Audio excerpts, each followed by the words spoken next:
ये कहानी बहुत ही मोटिवेशनल है और भगवत गीता की है। कई लोक कथाओं में भी इस कहानी का जिक्र मिलता है।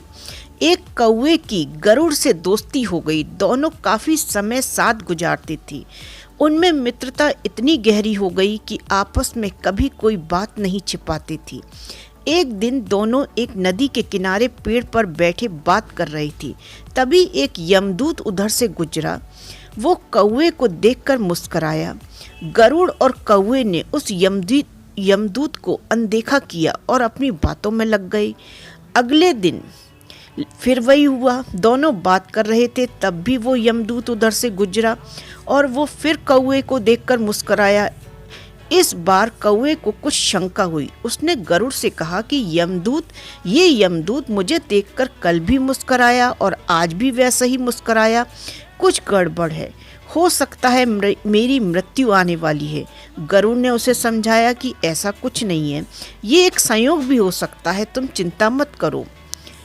2-3 और ऐसे ही निकले 2-3 दिन। रोज यमदूत कौवे को देखकर मुस्कराता। अब तो कौवे को यकीन हो गया कि निश्चित ही मेरी मौत नज़दीक है। उसने गरुड़ से कहा, मित्र, मैं मरना नहीं चाहता, लेकिन ये यमदूत जरूर 1-2 दिन में मेरे प्राण निकाल कर ले जाएगा। ये रोज ही मुझे देखकर मुस्कराता है।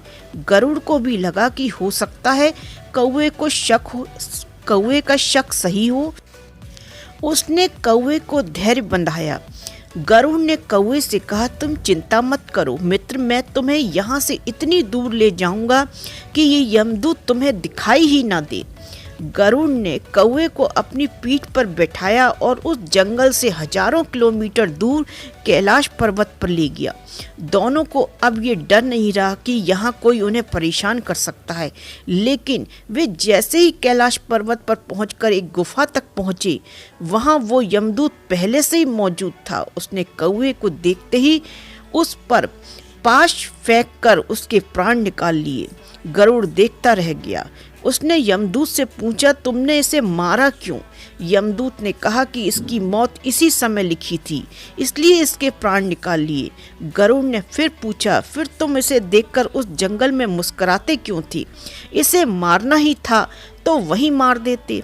यमदूत ने जवाब दिया, इसकी मौत कैलाश पर्वत पर ही लिखी थी, लेकिन 4-5 दिन पहले इसे उस जंगल में देखकर मुझे आश्चर्य हो रहा था कि इतने कम समय में ये वहाँ पहुँचेगा कैसे, क्योंकि इसके पंख भी छोटे हैं और ये लंबी उड़ान भी नहीं भर सकता, तो हजारों मील दूर कैलाश तक पहुँचेगा कैसे? यही सोचकर मैं रोज मुस्कुराकर गुजर जाया करता था।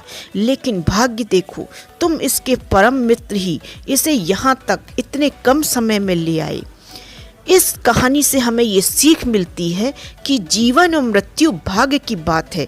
इससे कहीं भी छिपा या बचा नहीं जा सकता। जब तक जिंदगी है तब तक कोई आपको मान नहीं सकता, लेकिन अगर मृत्यु निकट हो तो कोई कोशिश आपको बचा नहीं सकती, और जहाँ मृत्यु निश्चित है वहीं होगी।